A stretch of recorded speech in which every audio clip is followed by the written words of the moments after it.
Well, we all know Tim, many metrics, H index, J index, number of citations, whatever you like. But I think the best metric is the large number of friends and family who are here with him in this event. Very quickly, again, I've been incredibly lucky to share an office 2 meters from Tim's office for 24.5 years. And what can I say?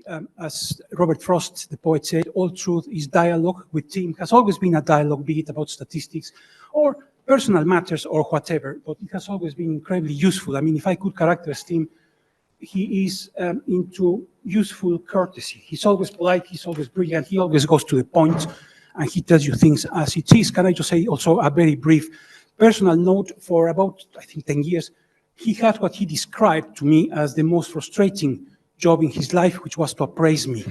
And well, I'm grateful for that too, very much. So I have just one paper to share. Sorry, the other thing I wanted to say, of course, is that I'm delighted that this event has my two main mentors, Tim Cole, of course, and Catherine Peckham, who Symposium we're going to have. So thank you very much to both of them for everything. And well, I just want to share in 30 seconds one paper from Tim. If I can have the slide, please. I mean, you all know about the LMS method and about CTAR and about all sorts of things, but I do like this paper. Like most statisticians, Tim has an obsession about data, or about presentation of data rather, or about notation like I do as well. Angie does too, some people do. And in this case, this is Tim's pet hate, perhaps, or one of them. It's about people who put, 6 decimal points in a odds ratio. And this paper, which is not very well known, perhaps I really like. It has practical recommendations, what to do, and of course, in a very nice way. I'm just going to read the last sentence. Tim's talking about the recommendations he makes about including so many digital points, digital numbers in a odds ratio, for example. Sounds quite dry, but he manages to sound it fun. And he says the main purpose of this recommendation is to address the pervasive problem of reporting too many digits. And that's, for me, Tim, in one sentence, is erudite. I mean, who else uses the word pervasive? And it's to the point, it's useful, it has a lot of solutions, so I like this paper very much. And I mean, there are other papers, perhaps more important, but for me, this is a nice format, a nice representation of Tim. So, without more ado, what the expression is, I'll call Tim to give his Otto Wolff lecture.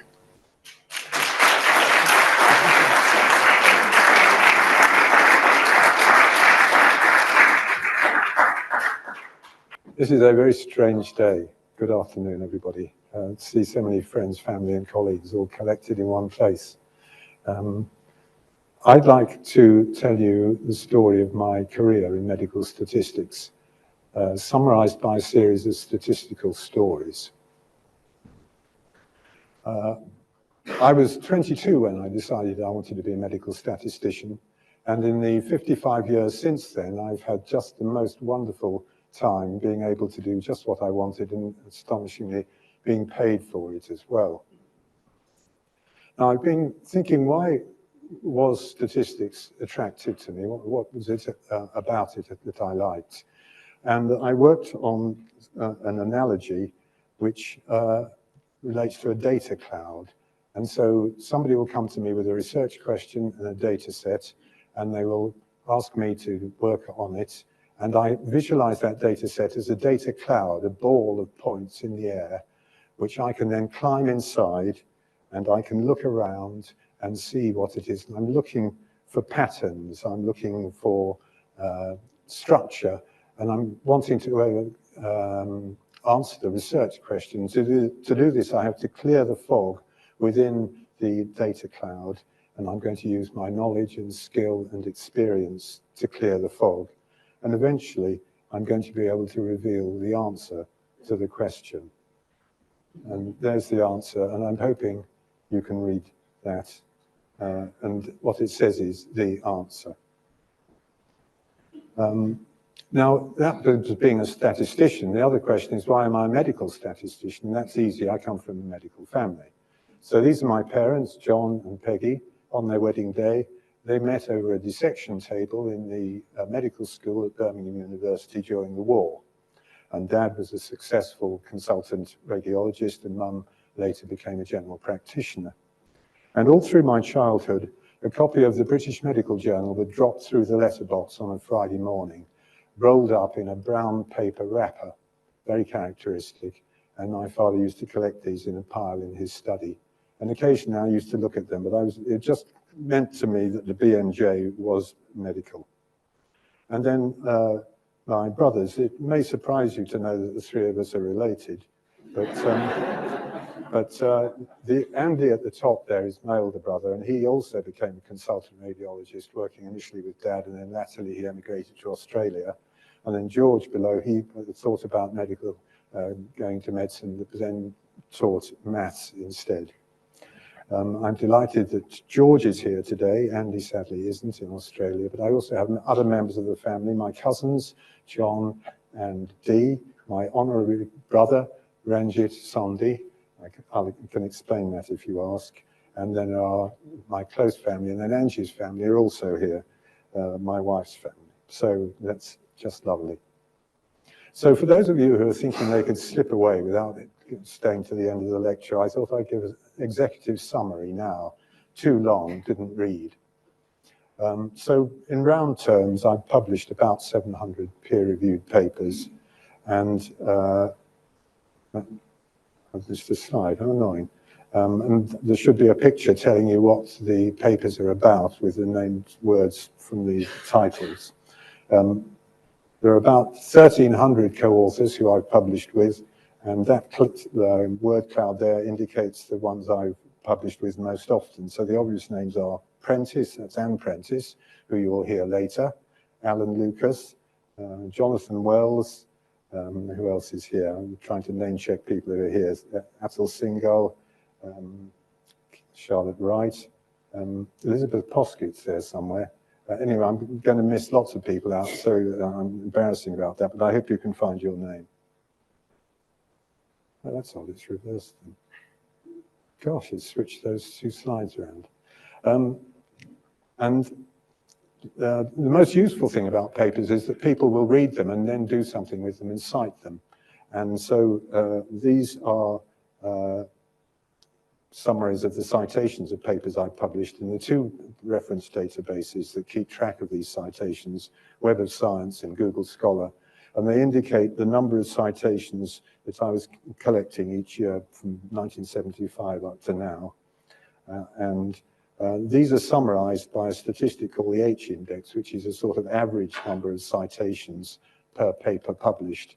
And in fact, it has a rather special meaning. The 117 H index means that my most highly cited 117 papers have all got 117 citations or more. And similarly with Google Scholar, which is a larger database, that's 159 highly cited papers, each of which has got 159 citations or more. And then overall, my total citations are around 73,000 on Web of Science and 127,000 on Google Scholar. And the mathematicians among you will instantly spot that the average of those is exactly 100,000.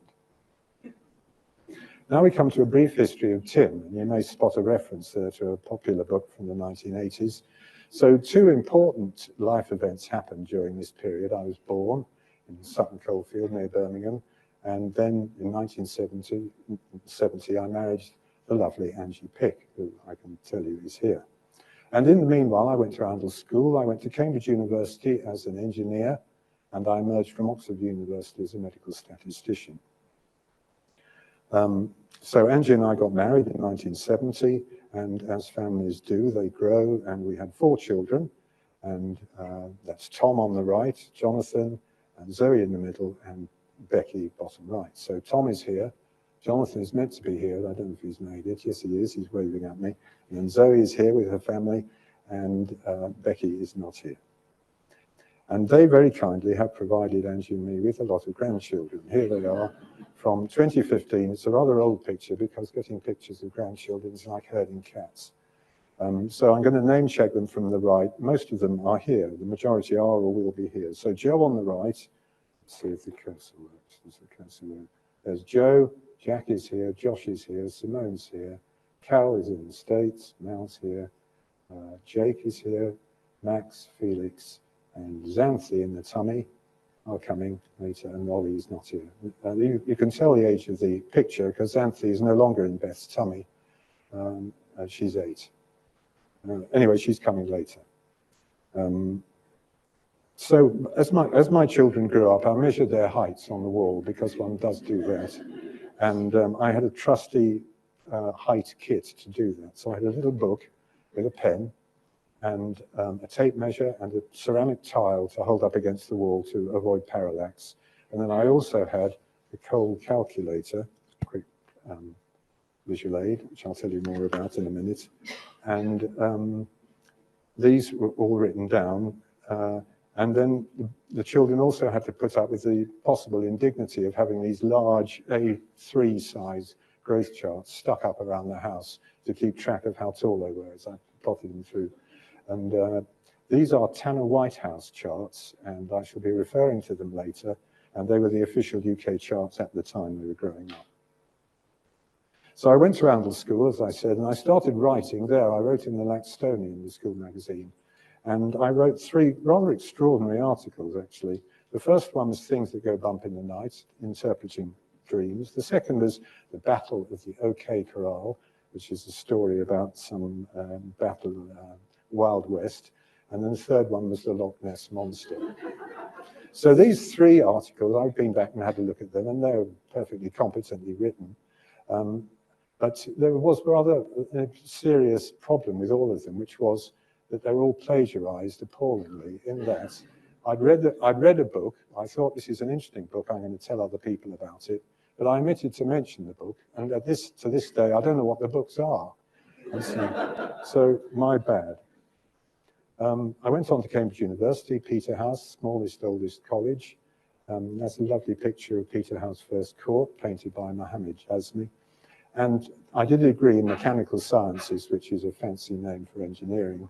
And I learned lots of things there, which I've forgotten. But there was one thing that stuck with me, and that was called dimensional analysis. So I'm going to teach you some dimensional analysis.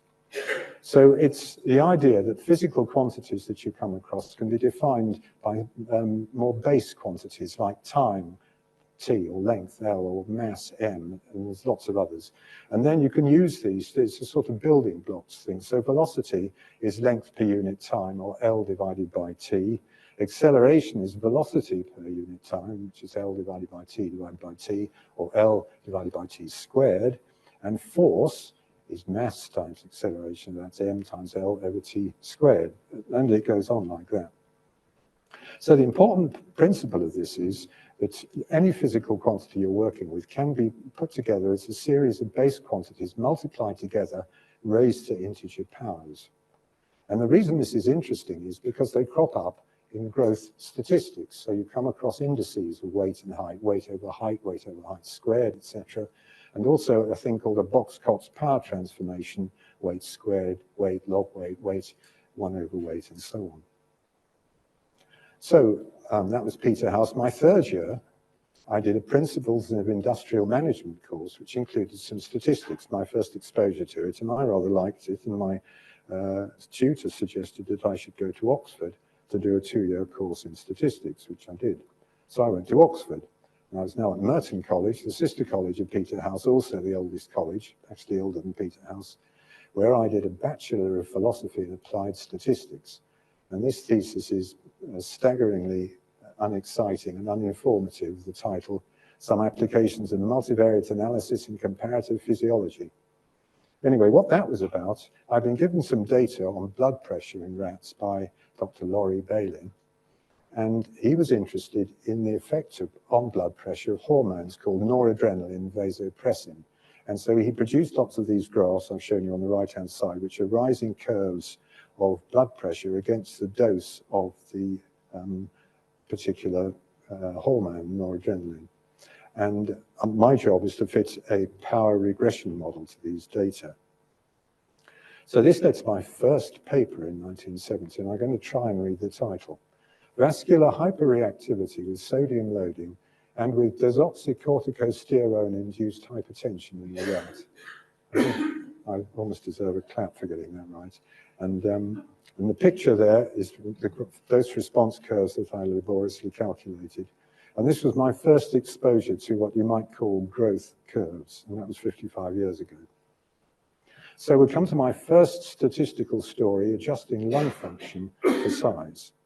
And this coincided with my first job at the Pneumoconiosis Research Unit in South Wales, which was a medical research council unit in the Llandoch Hospital in South Wales. And there's the picture of the hospital, and there's the PRU unit stuck on the back, a single-story block. And the focus of this unit was coal workers' lung dust disease. It was South Wales. And I was the junior of 4 statisticians, which is a very privileged position to be because you have all this statistical wisdom floating about which you can tap into. And the project I was given was to do with lung function of miners working in Staveley in Derbyshire. Now, in those days, you weren't given a USB stick. I was given 2 large metal trays, for Ranjit's benefit, about 2 feet long, with punch cards in, and I was told to get on with it. I was not given a research question. Here are your data, carry on. So I had an open research question. So this is all to do with lung function and how it relates to size. And the particular index I'm focusing on is called forced expiratory volume, or FEV for short. And the thing about FEV is that it's larger in tall people, as you'd expect, you have bigger lungs, but it also falls with age as lung function declines. And if you're going to assess somebody with lung problems, you need to be able to predict what their FEV would be given their age and height so that you can make the comparison, which means that you have to know what the average FEV is for a given age and height. You have to model it.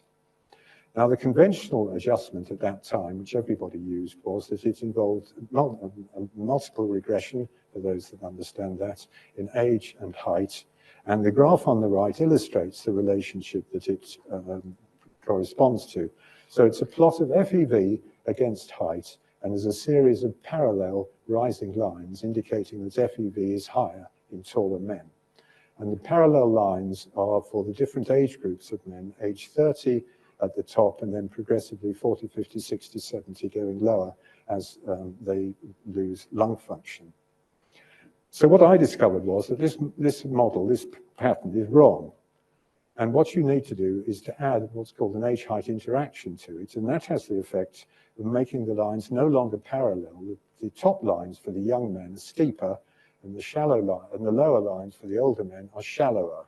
What it means is when the FEV is big, the slope is steep, and when the FEV is small, the slope is shallow.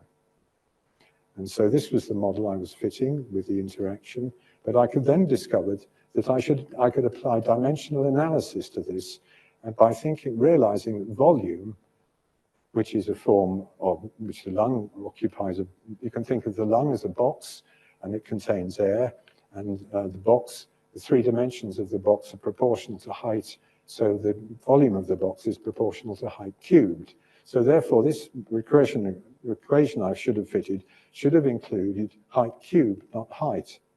And so I played around with that, rummaging around in my data cloud, and I discovered that, in fact, height squared fitted better than height cubed, and it, in fact, fitted extremely well, and it meant that it simplified to FEV over height squared, declining linearly with age.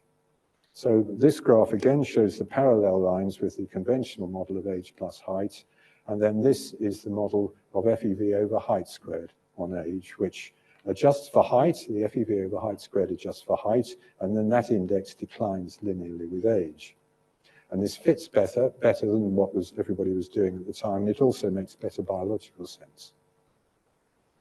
I published this with the Royal Statistical Society in 1975, and this was a big deal. This is the ordinary meeting, which they hold periodically, where the paper is first printed on galley-proofs and distributed so people can see it before the meeting, and you have a proposer and seconder of the vote of thanks, and then people who want to comment on the paper can stand up and talk, and then all this stuff is pulled together with my author response, and it's published with the paper. So in this instance, the paper was 42 pages long.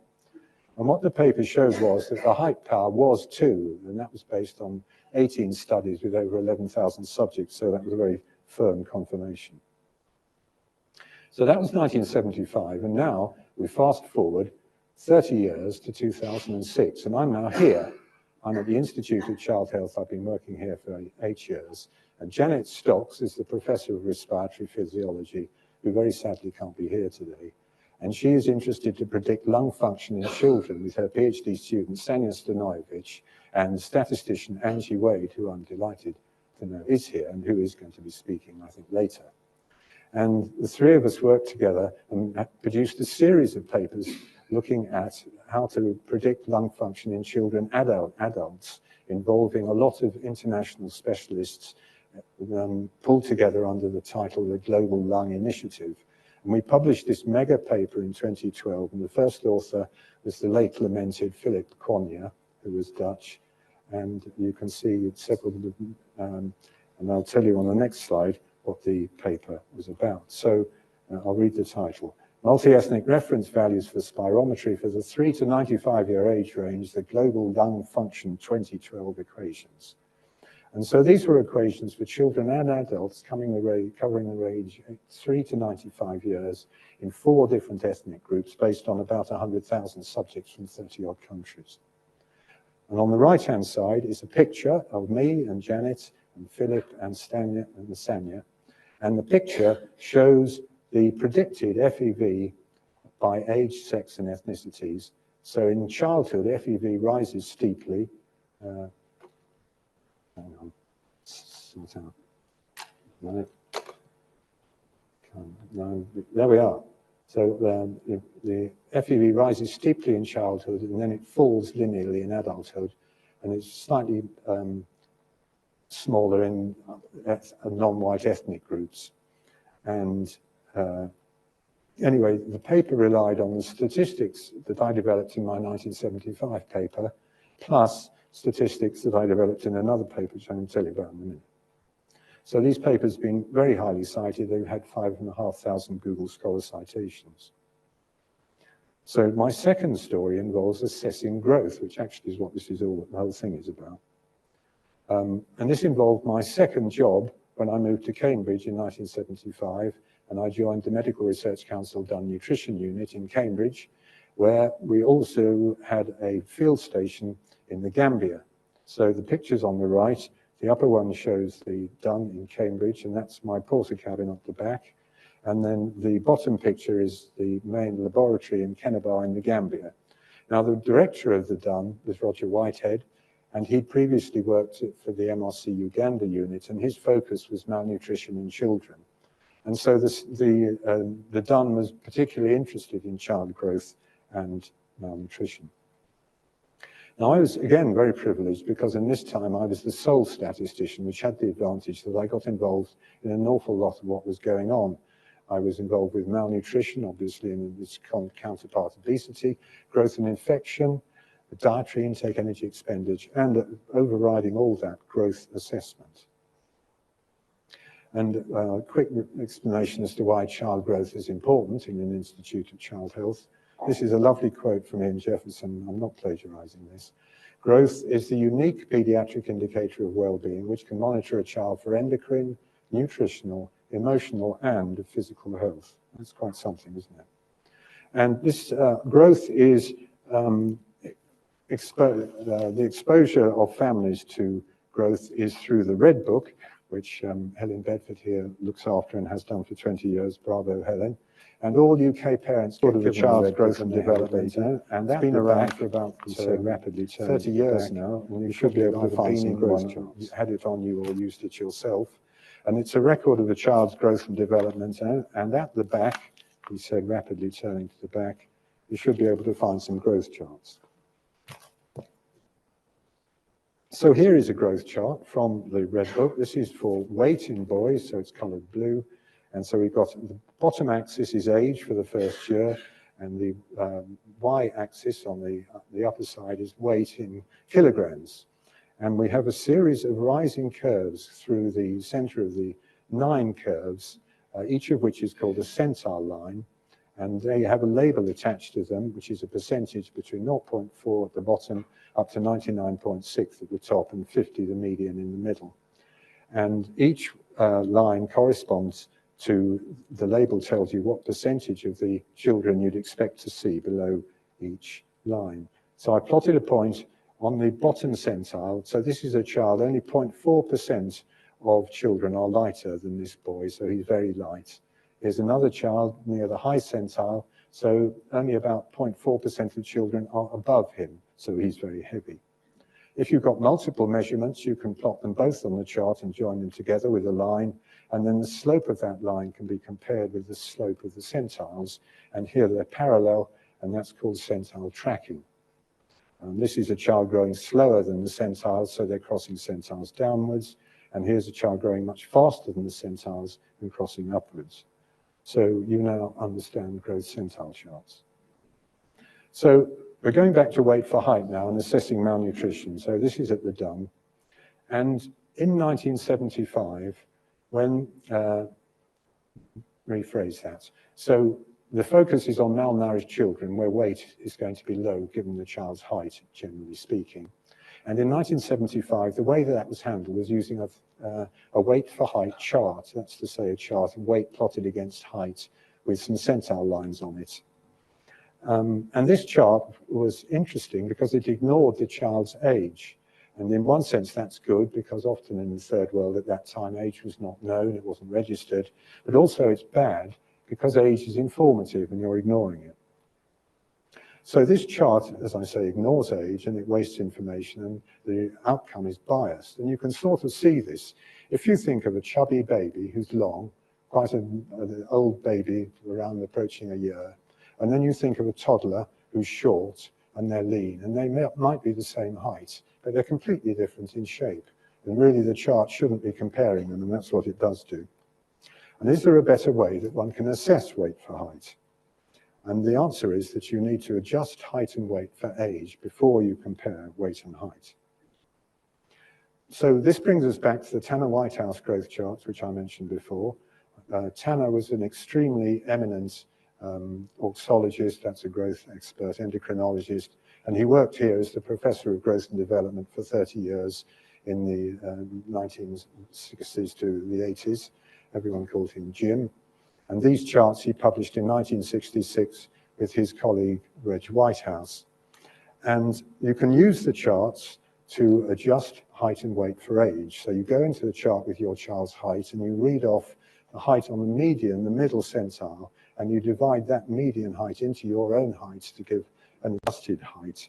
So I'm going to call that an age-adjusted height, and similarly weight.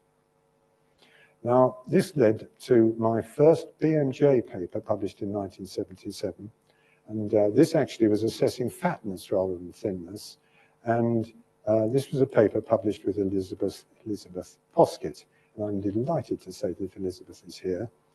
And this paper was different because it used a measure of weight for height where it divided age-adjusted weight by age-adjusted height. Just to quickly tell you about the paper was entitled "Do Fat Babies Stay Fat?" An interesting question. And briefly, our conclusion was generally not. But this got me thinking. Surely if we're looking at weight and height, we should be thinking about dimensional analysis. Shouldn't weight be proportional to some power of height rather than just height, power k? So I thought of the idea of looking at an index of age-adjusted weight divided by age-adjusted height raised to the power k. So what value of k should it be? And so that led to my 1979 paper, where I discovered that the optimal definition of k was 2. And you may remember that we found 2 was the right power for FEV as well, FEV over height squared. And what we found here is that age-adjusted weight over age-adjusted height squared is the correct index. So this is weight over height squared, age-adjusted, which corresponds to the body mass index, or BMI, which you may be familiar with. But at this time, back in 1979, the BMI was already being used to assess obesity in children. And yet here was I finding that it was also the optimal definition of weight for height in children. And this was actually, my paper was the first time that BMI suggested being used in children. So that's actually quite complicated to calculate weight for height that way. You've got to divide by weight by mean weight, and then divide height by mean height, and then raise it to the power. And so, as I say, it's calculated, but it's easier if you use the cold growth slide rule. And this was something which I patented in 1979. And there's a picture of it on the right, and I published that in 1981, and that was based on the Tanner Whitehouse charts. But subsequently, I improved on it to produce the Cole calculator, which I mentioned earlier, and this was, here is my visual aid again, my Cole calculator, and I'm going to tell you briefly how it works. And this one is based on the newer British 1990 charts, which came in later. I'll tell you about those too. So it's made up of a body and two slides, which you can see, some of you can see there. And so the age corresponds to the body of the slide rule, and it's either pink for girls or blue for boys. And then the yellow slide is for height, and the weight slide is grey. And to use it, you set the height slide against the age, using 115 centimeters at age 5. And then the weight slide you set against age, 21 kilos at age 5. I'll tell you where those numbers come from. And just to see, so at age 5 at the top is against 115, and at the bottom, age 5 is against 21 kilos. So then you read off from the other side of the slide rule the BMI for age, body mass index, weight for height, and it's 60%, 60th centile, so just above average BMI, and 102% of the average, so pretty average. So this is a child who's tall and heavy, but their BMI is pretty average. So these data came from my height book, which I mentioned, and this was my firstborn Tom on his 5th birthday. And there you can see a height 114 centimeters written down. His weight is written down somewhere else. And this book contains heights for over 60 children who pass through the house from time to time and who are interested to know what height they were going to be as adults. There's several people here in the room whose heights I predicted. And the way this works is you go back to your Tanner Whitehouse chart and you assume that the child's going to stay on the same height centile through childhood, and then you extrapolate that to adult age. So there's 115 centimeters at age 5, and that's on the 90th centile. So you then look at the 90th centile at age 18, so that's the red blob at the top, and you can read off 186 centimeters. And this is a simple but useful way to predict adult height. And if you talk to Tom afterwards, you'll agree he is broadly 186 centimeters tall. So now I come to the process of constructing growth charts. I got interested in them, but I could see there were problems with how you actually constructed the centiles. So here's the centiles chart, which I showed you earlier, weight plotted against age. And if you look to the top right corner, you can see that the centiles are further apart at the top side of the graph than they are at the bottom. This cursor doesn't show very well. This is very annoying. Anyway, so the centiles are further apart at the top of the graph than they are at the bottom. And this is called skewness. The tail of the distribution is stretched. And this causes problems to statisticians. But in 1985, Martin van 't Hoff said that you could adjust for skewness by raising weight to an optimal power lambda. You've heard that phrase already, weight to the lambda. And his key insight was that you could let this lambda value vary with the age of the child. And lambda is called a Box-Cox power after the paper at the bottom, Box and Cox, 1964. So I'm going to show you how this works. So I got here a plot of weight in about 4,000 American girls between 1 and 21 years.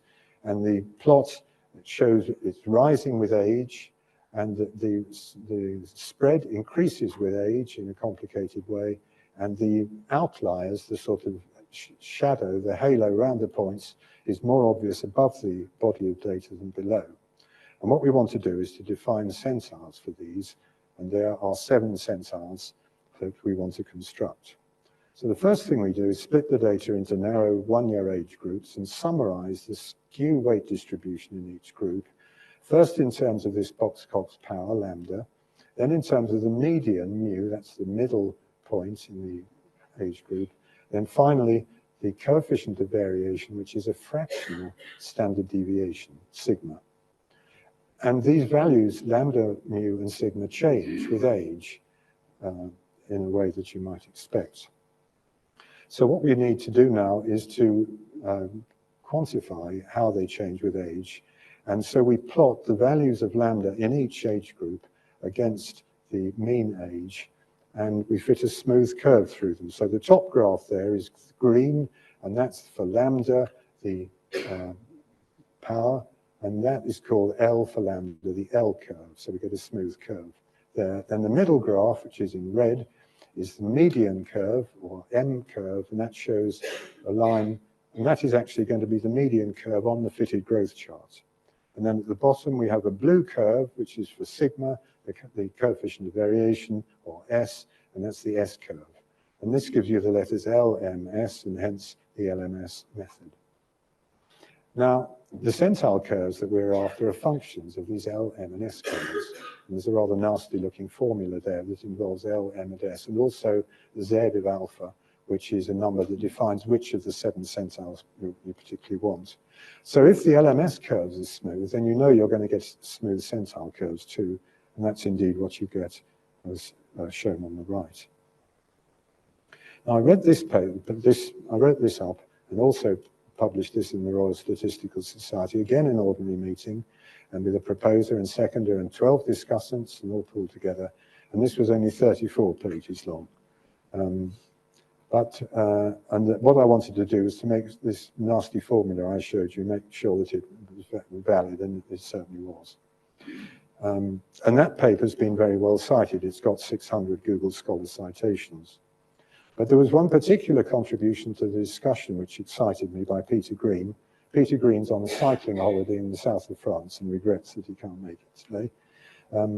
He suggested that what should be used is maximum penalized likelihood. You'll forgive me if I don't explain that to you just at the moment, but it involves this formula here, which is disconcerting. Anyway, maximum penalized likelihood makes the LMS method considerably better because it means you don't have to chop the data up into age groups. You can use each individual child's age, and it produces the 3 curves we want, the LMS curves, simultaneously. They just emerge.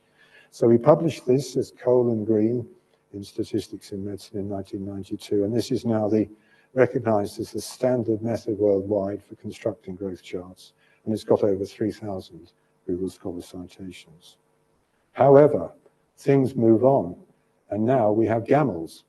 And GAMLs is generalized additive models for location, scale, and shape, and this is an extension of the LMS method, which generalizes the underlying distribution. I should say that the creators and developers and maintainers of GAMLs are Bob Rigby and Nikis Stasinopoulos, who I'm delighted to say are here somewhere. So LMS method has a transform normal distribution. GAMLs calls this the BCCG, or Box-Cox-Cole-Green distribution.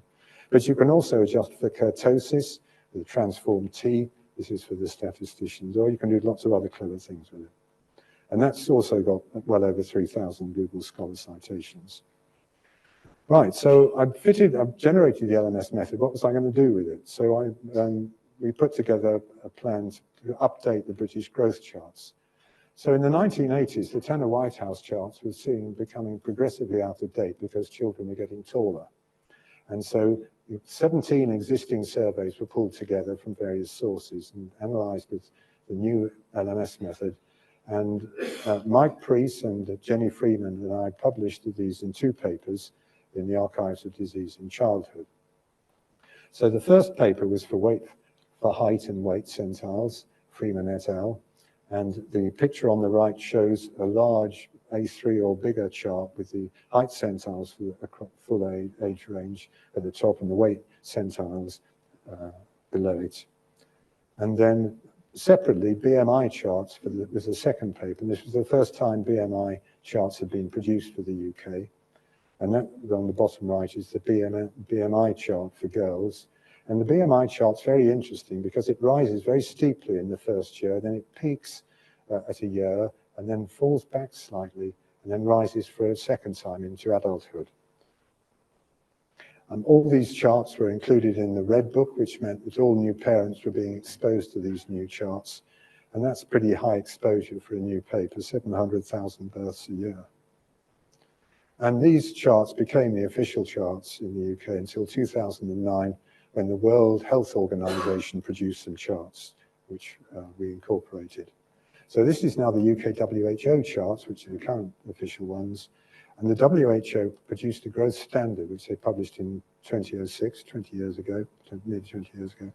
And the UK charts were revised in 2009 to include 4 years of the WHO standard from 0 to 4. And to produce these charts, we had an expert group put together by the Royal College of Paediatrics and Child Health.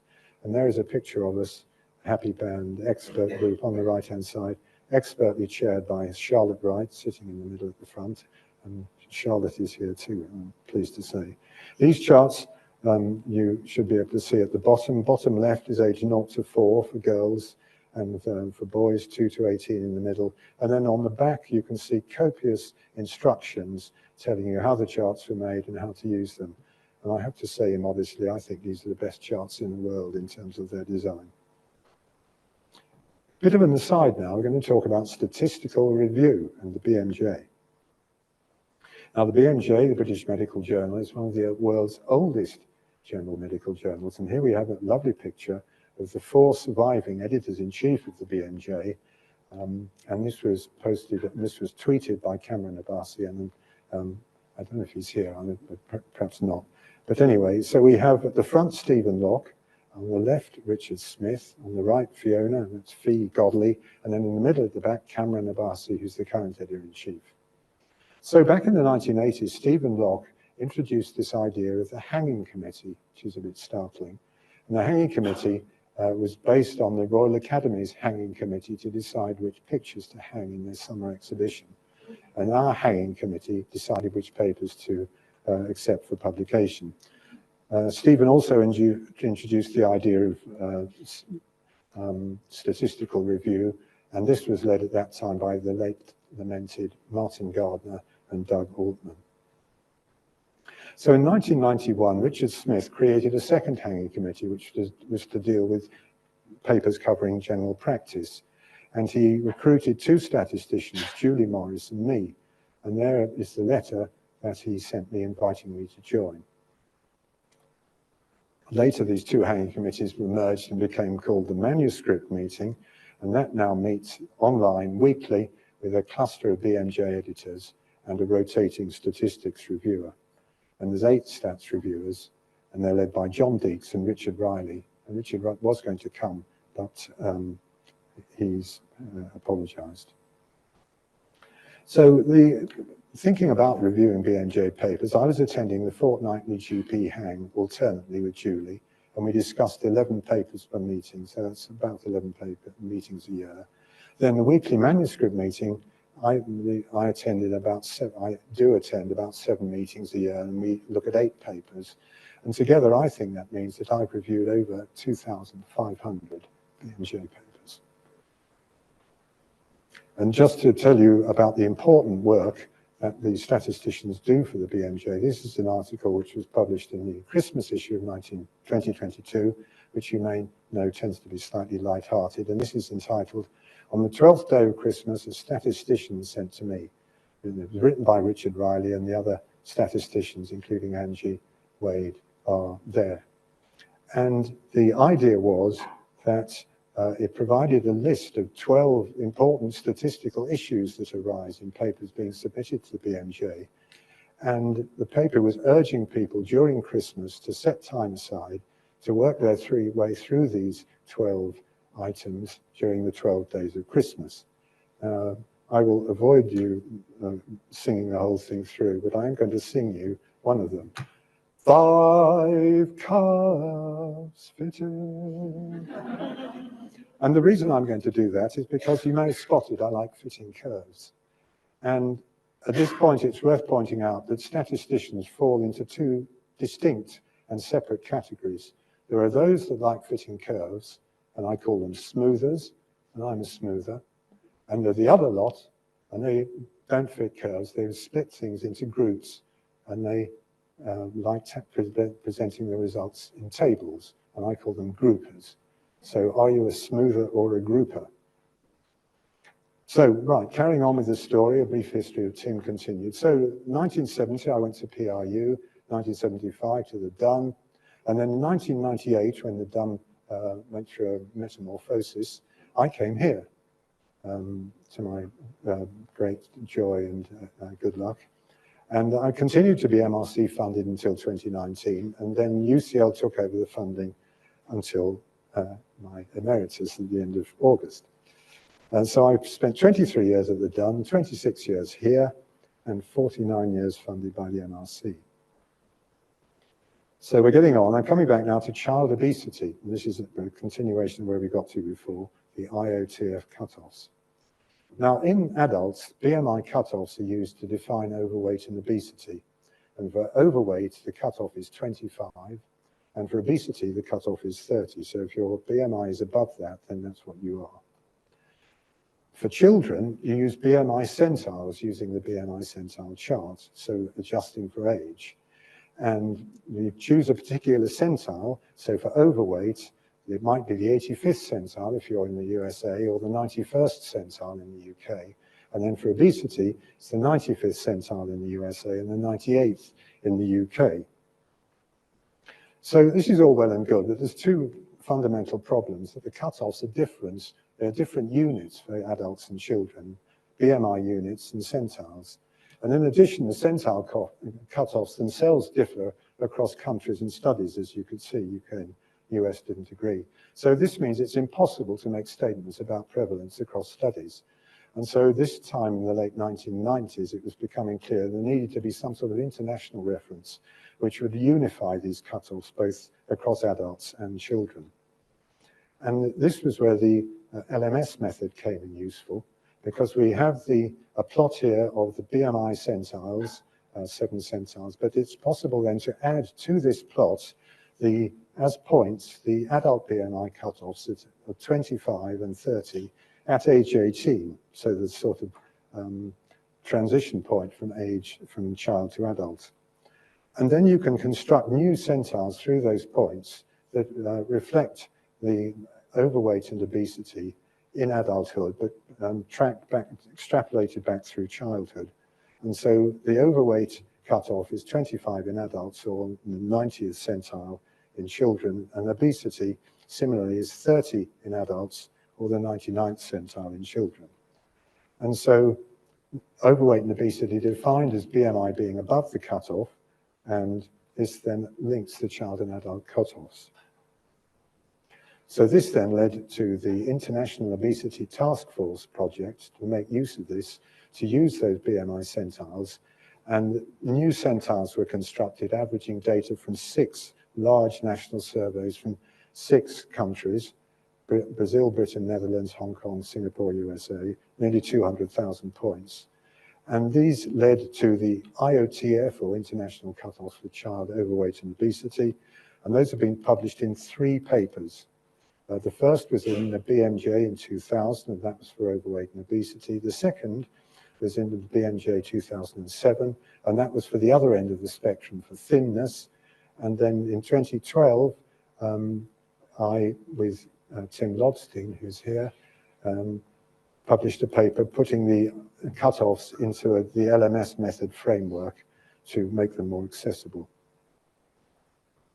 So this is the girls' BMI chart, which I showed you before, but in addition, you can see plotted on it the IOTF cutoff for overweight and obesity.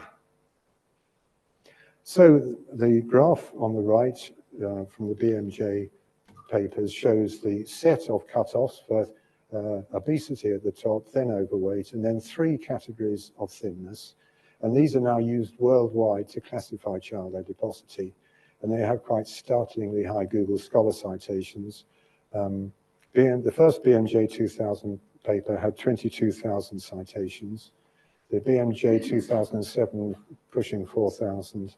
And pediatric obesity, not a paper that people tend to read that much, 3,400.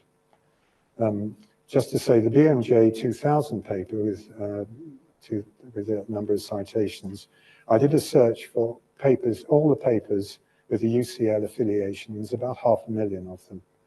And this paper is 7th in that list. So it's quite clear that child obesity is of enduring interest. Right now, we're going to switch from growth charts to growth curves. And this is sitar. So in puberty, there is this dramatic growth spurt where one's growing along, minding one's own business, and then suddenly grows very rapidly and then stops growing. So these are graphs for girls on the left in red. That shows the average height curve for an individual girl. So growing more slowly and then more rapidly and then flattening off and stopping growing. And on the right-hand side is the velocity curve that corresponds to that. And that's the slope of the curve on the left. And so the slope is flat, and then it suddenly goes up to a peak, and then it drops down to 0. And the timing of the spurt is shown on the graph as 12 years, the age at peak velocity, and the intensity of the spurt, the peak velocity is 8 centimeters a year. And this is the average, but the problem is that individuals differ widely in timing and intensity. As you'll remember from school, the timing of puberty varies over 4 or 5 years. So here we've got a plot of 12 growth curves for girls, which are all crossing over and looking really rather chaotic with no obvious pattern. But actually there is a very strong pattern, and it's hidden because of differences in the size, the height, different heights, and the timing and intensity of the growth spurt. And the curves are actually all the same shape. I'm looking at you, challenging you, they're all the same shape. And I'm going to show this demonstrating 2 mathematical operations of translation and rotation. So I want you to imagine each of these growth curves is plotted on its own piece of card, like this one here. He holds up a growth curve on a piece of paper. And we can do 3 things with this. We can translate it up and down to reflect differences in size. We can translate it left and right to reflect differences in the timing of puberty. And we can rotate, this is the tricky bit, we can rotate it about the vertical axis, which makes it narrower or wider, steeper or shallower. So now you can see this in action. These are the 12 growth curves moving in real time. I'll let it run through once so you get the idea. So that was, and now there's the last little rotation bit. And bingo, all the curves are superimposed. They're all the same shape. So there we're translating for size, moving up or down, translating for timing, moving left or right. And now they're rotating for intensity, and they're getting steeper, shallower. And so what we see is the growth curves are all superimposed. They are all the same shape. Isn't that neat? And this leads to the acronym Superimposition by Translation and Rotation, or SITAR.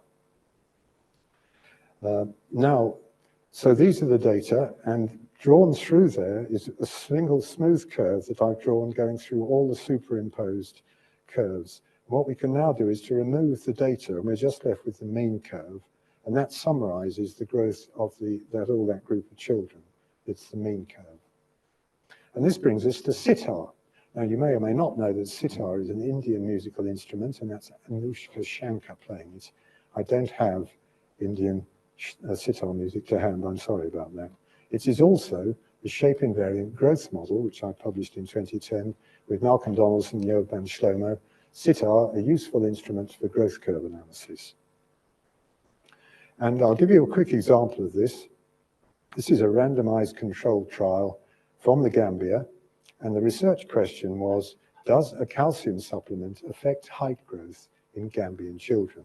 This was a study, one of the earliest studies I did with sitar, with Anne Prentice, who's here and who you are going to have the pleasure of listening to a little later. And the design was 80 boys and 80 girls who were followed up from age 8 to 24 years. And they were randomized at the beginning either to receive calcium on the one hand or to receive placebo daily for a year and then stop. And so the growth curves you can see on the right are being sitarized. And you'll see when we get to that point, just there, the 2 groups have separated, and the blue curve are the boys on the calcium supplement, and the red curves are the boys on the placebo. And you should be able to see from the graph that the boys on the calcium supplement grow faster, which means that they reach their peak velocity 7 months earlier. It also means, unfortunately, they stop growing earlier, and they end up 3.5 centimeters shorter. And there weren't any differences with the girls. So that's what the mean curves for the 2 groups look like. So in summary, this prepubertal calcium supplement, which was meant to increase height, It leads to more rapid growth, earlier puberty, and growth ending earlier in boys, and the final height is 3.5 centimeters less. And as Anne Prentice will be happy to tell you over and over again, in nutrition, be careful what you wish for. Now I've got, how am I doing for time? I'm doing quite well. Right, this is another slight diversion. This is Baby Check. Baby Check is a booklet. And it helps you decide if your baby needs a doctor. And it's 19 simple checks for signs or symptoms of illness. And it was designed for parents, and it was the brainchild of Colin Morley. I think he's not here, but he was thinking of it at one point. And we published this in a whole series of papers, of which the one at the bottom is one of them. And the way it works is that each of the checks has a score, and there's pictures of the scores on the right-hand side. So question 8, for example, is your baby more floppy than usual? If so, score 4. Or question 13, is your baby wheezing when breathing out? If so, score 3. And then you add up the scores. And the higher the score that you get, the sicker your baby is. So if you score 0 to 7, which the vast majority of babies will, your baby's only a little unwell, even if that. But if you score 20 or more, your baby could be really very seriously ill, and you should see a doctor straight away. So what it is it's a pediatrician in a pamphlet for parents, and it's brilliant. And then my final one is to talk about assessing age for unaccompanied asylum-seeking children, and this relates to the Home Office. Now, I think we all know that illegal immigration is a major concern to all of us.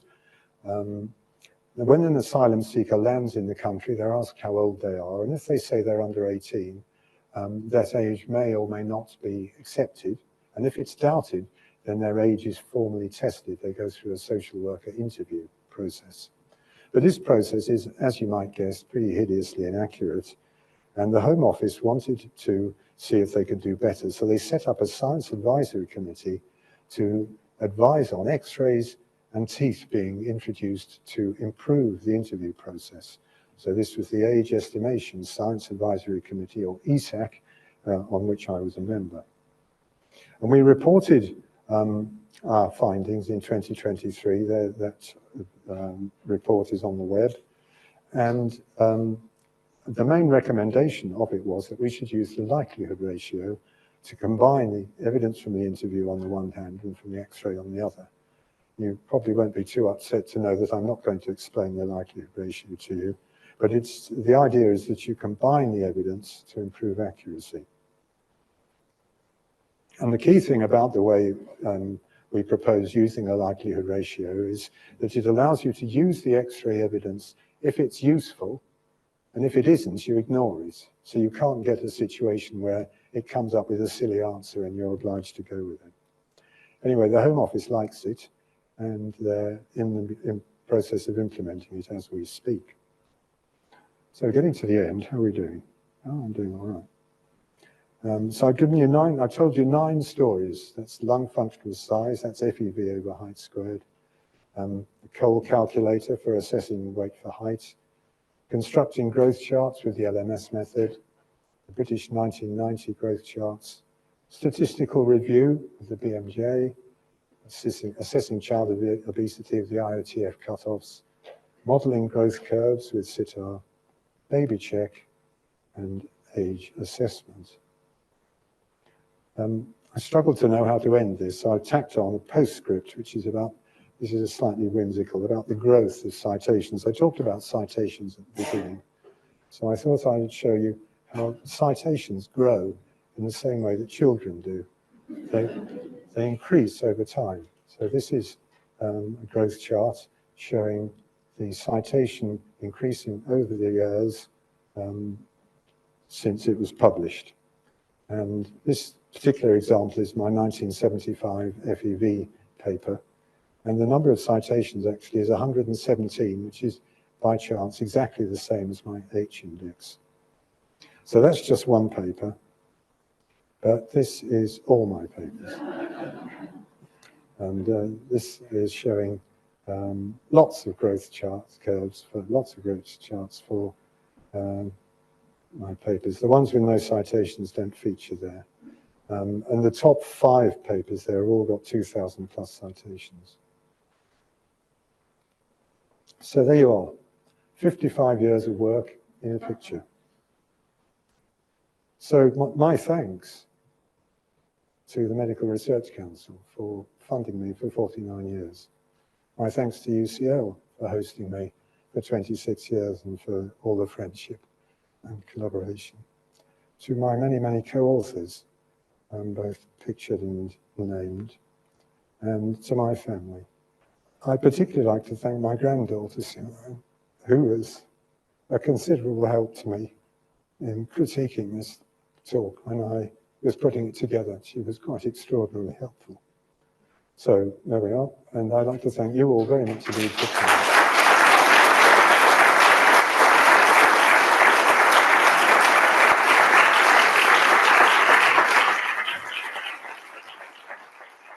Thank you, Tim. That's brilliant and perfectly timed, as always. It's my pleasure to give you the Otto Wolff print and whatever else, I don't know. But thank you very much, Tim. It's brilliant. What a journey it's been. Yeah.